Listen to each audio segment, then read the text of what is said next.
today's video guys, this is it. Ang dami kasi nagko-comment kung paano daw ako mag-lose weight, paano ako mag-diet, paano ako mag-workout. So sisimulan ko pa lang ngayon ang aking pag-workout at hindi diet kasi nagpapadede. Kanina ako nagpapadede sa kanya. Yeah, boy. Nag-breastfeed ako, so hindi ako pwede mag-diet. Kailangan ko pa rin kumain. Pero mas more on protein yung kakainin ko pa lang. So ngayon, day 1 namin sa gym. Seryoso na to kasi nag-gym kami ito nung nakaraan Pag nag-gym ngayon, next 4 days na ulit. Ikaw kaya yun. So malalaman natin kung ano yung timbang natin, yung body fat. Mamaya natin malalaman yun sa loob ng gym. Kasi Seryoso na to mag-gym kasi tayo. may vlog na Oo, kailangan na talaga. Guys, taba ako na rin guys. Di ako sanay ng ganito. Siya yung nanganak, hindi po ako. So ngayon, 3 months postpartum body yung meron ako. And, syempre may magko-comment dyan. Bawal mag-workout ang mga bagong panganak, di ba? Mabibinat. Kung naniniwala kayo sa ganong kasabihan or sa paniniwala nyo talaga, go. Ako kasi, nag-workout ako while buntis ako. So, tingin ko, hindi naman ganun yung binat sa akin. And, pinayagan ako ng aking doktor. Pinayagan ako nyo akong sabihan ng kung ano-ano dyan. Pinayagan ako, may pruweba ako. So, 3 months postpartum body yung meron ako. And, yung timbang ko dati, ito yung picture ko nung buntis ako. So, yung timbang ko nung buntis ako is 78 kg. Yung total timbang ko nung buntis ako. After ko manganak, as in, pagkatapos ko manganak, nagtimbang kaagad ako. So, ang nabawas lang po sa akin is 3 kg lang ata. So, mga 74 kg ako after ko manganak. So, syempre, manas-manas tayo nun. And, yung manas ko nawala na ngayon kasi 3 months naman na since nanganak ako. So, ngayon, ang timbang ko, kung di ako nagkakamali, 63. Mamaya na natin papakita yung body natin, yung before and after. Kasi, itong vlog na to, masusundan tong vlog na to after 1 month ng progress namin. Pero, dapat may kondisyon yan. Ano? Dapat may deal to no? Sige. Para totoong mangyayari. Ano kaya pwedeng... Yun rin talaga yun Feeling ko hindi rin ako ginaganaan pag diet tayo. Sige, kahit ano, pag natinalo mo ako. Yung pamabili ko kasi, nabili mo na Ano yan? Yung Ninja, nabili mo na yan. Ano ba bang pwedeng pang workout? Dapat may limit tayo ng after 1 month at mabawas yun. Sige. Hindi! Ha?! Kailangan dapat pantay yung body composition mo. Yung fats. Oo nga, yung fats. Yung muscles, tapos yung... Wow, patingin ako muscle mo. Wala. Di ba siya nga yung nanganak? Yung fats, yung compare muscles, sa akin, tingnan mo, may bilbil pa din ako, pero mas malala to. Di ba? O, ano mo? Ano nga ang deal natin? Ikaw nag-isip niyan Ba't ako? Dapat dalawa tayo. Tingnan mo, nagpapapogi na naman siya sa camera. Di ba nagpapapogi? Pag napapogihan ka, hindi kasalanan mo na yun. Ang kapal na mukha niya. Alam ko na. Best pa. Tingnan mo, dalawa-dalawa motor mo sa labas Sasampalin kita. Seryoso ka ba? Gusto ng best. Alam ko na kung ano. Raptor na lang kaya. Sa'yo, Raptor. Sa akin, best pa. Bibila mo ako, Raptor. Ikaw, Vespa. Hindi, tinatanong sa'yo. Ikaw yung sabi, Dapat Raptor. pantay lang. Pag namaya tayo, travel to Dubai. Yung kondisyon ko. Tapos sagot mo lahat yun. Sagot mo lahat yun. Tayo material, dapat experience tayo. Saan mo gusto pumunta? Huwag mo akong ganyan. Experience nga yung akin Experience din sa akin. Wala. Tingnan mo kaya niya ako inaantay. So, Dubai tayo? Oo, gusto ko mag-Dubai, tapos pag-shopping mo ako sa Dubai, gano'n. No. Nasaktan ka ba? O kailangan mo magpapayat. Ngayon. Magkano yun? Magkano? Siguro, estimated...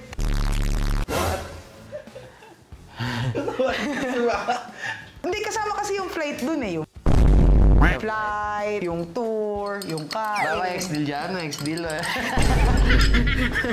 Daddy, bilis na. Okay. Sige. Deal. Ikaw na bahala. Deal? Sa akin wala kang deal? Wala, pag natalo mo ako, hindi mo naman ako natatalo Huwag mo ako inaano. Deal yan deal. Kita nyo to, deal. Pag nanalo ako, wala lang. Kaya nga kita tinatanong kung anong deal mo sa'yo. Best pa na. Sige. Dili mo na yung motor mo Ano bang gusto mo magtayo dito? Paparenta ka ba ng motor? Sorry, chill. Hindi na, sige na, wag na motor. Ano na lang. Nakuha na lahat Nakuha mo na lahat? Bilisan mo na. Anong ang gusto mo? Ano gusto ko?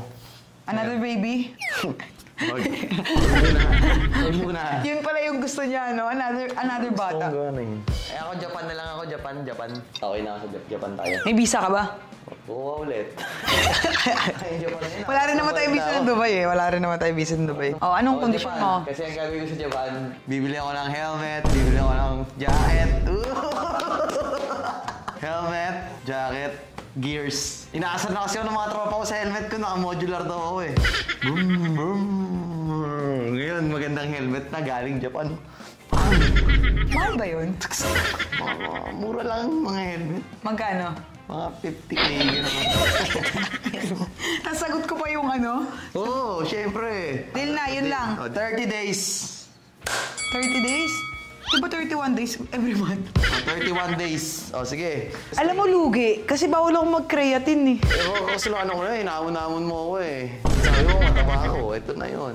Tangina, oo nga, lulugi ako. So, huwag ka kaya mag-creatine. Oo, yun ang walag. Eh, creatine, pampabigat yun. Pag nag-creatine ka, tataas timbang mo. Okay. Deal na, deal.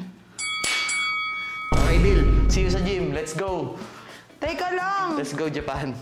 Kakain ulit ako doon after one. Content ko to, kaya nanalo ako. Magdudubay tayo.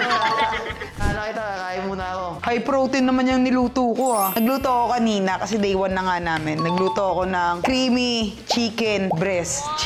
Tama, di ba? Creamy chicken breast. So ngayon, kailangan ko mag-take ng pre-workout dahil hindi ako pwede mag-pre-workout na powder. Ito yung tinitake ko dati. So sabi ni TJ, kung mag-pre-workout daw ako, honey and salt, itatry ko siya. First time ko lang to itatry. Ang laki nung honey. Hey, that's what she said. Uy, sa kamay daw tapos salt. Uy, teka lang. Umaano siya.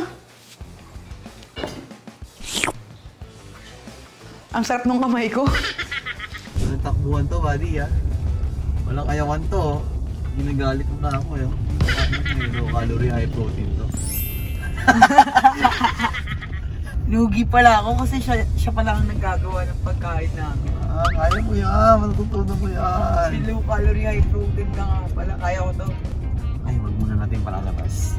Tatago muna natin yung mga... Tatago. Wala ka talaga mailalabas. Puro fats eh. Oo, tinatrash to mo. Ito kasi yan. Kung bakit nagkaroon ng gantong challenge. Sa mga videos natin sa Facebook, sa TikTok, sa Instagram, ang lahat ng comment. Ano ang comment? Ano ang comment? Ano yun? Ano yung comment nila? Tomboy? Yung asawa ni Rana Arake, akala nila tomboy. Kaya sabi ko, kailangan mapilit natin si Tony Boy. Magpapayat.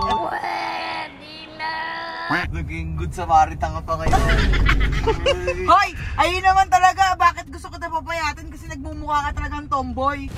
Emotional, damn it! Alam ko naman yun. Pero... Nasasaktan ka ba? Nakaka-offend ka ba na? Ako na-open. Dati na ako tomboy. Sabi nila, bakit ngayon lang nagkaroon ng tomboy nagkaanak? So, kaya sabi ko, kailangan magpamacho ka ulit. Katulad yung huling comment nila doon, puro ka high protein, ang taba mo. Binabash ka nila, daddy. Oo, puro ka high protein, ang taba mo. Ito na yun. Sagraduhin mong itutuloy mo. Baka mamay Ay, after 1 isang buwan lang month. naman. Kaya-kaya ko yan. Bahala ka nga! By the end of 6 weeks na tayo, 6 weeks na tayo kasi... Pasok dun sa range. Okay. Imbes na 30 days, naging 6 weeks na tayo, 6 weeks. 30 days ba? 30 days sana, kaso hindi naman makikita sa 30 days kasi 4 weeks lang naman yun eh. So, kailangan natin i-change ng 6 weeks within daw, 6 6 weeks, sabi ni Miss Clarissa. Ako'y kinakabahan sa trip to Japan niya. Parang matatalo ako dyan ah.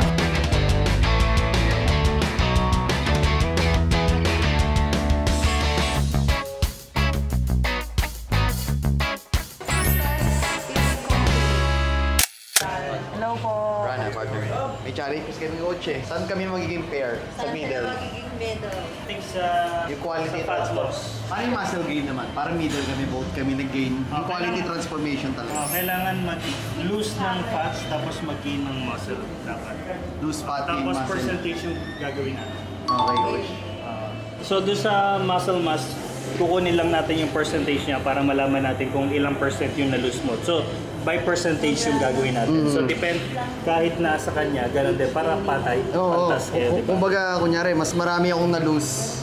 Pero yung percentage is mababa. Oo. Kaya hindi Kasi mass mababa na yung body fat ko eh. Oh. Oo, kaya hindi mass yung kukunin natin, percentage yung kukunin natin. Okay. Para parehas kayo. Parehas. Percentage yun nga yung sinasabi ko, hindi mo gets eh. Yun. Para feeling ko Dubai na talaga to. Fair to coach natin ha? Fair. Thank you po. Thank you, coach. Okay, mumuya tayo ng chicken breast.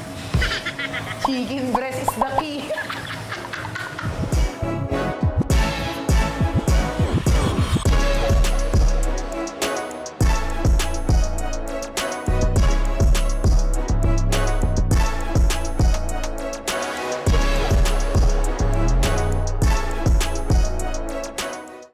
Okay, day 1. Let's do this.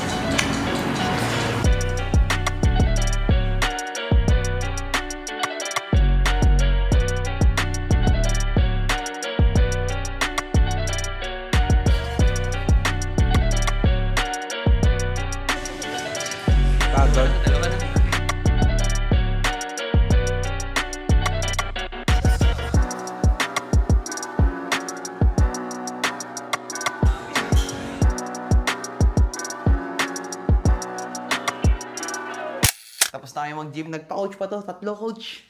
Yun naman to, isa lang. Isa lang. Isa lang, pero matindi yung coach ko. Sabi niya, basic lang daw kasi kikilalanin niya pa lang daw ako. Punyeta, hindi na ako makalakad. Hindi pa na tayo. Dito Kumuha ako na tayo tapos bukas. parang day 1 pa lang ayoko na. Mali ata tong desisyon na to. Bye guys, abangan nyo na lang.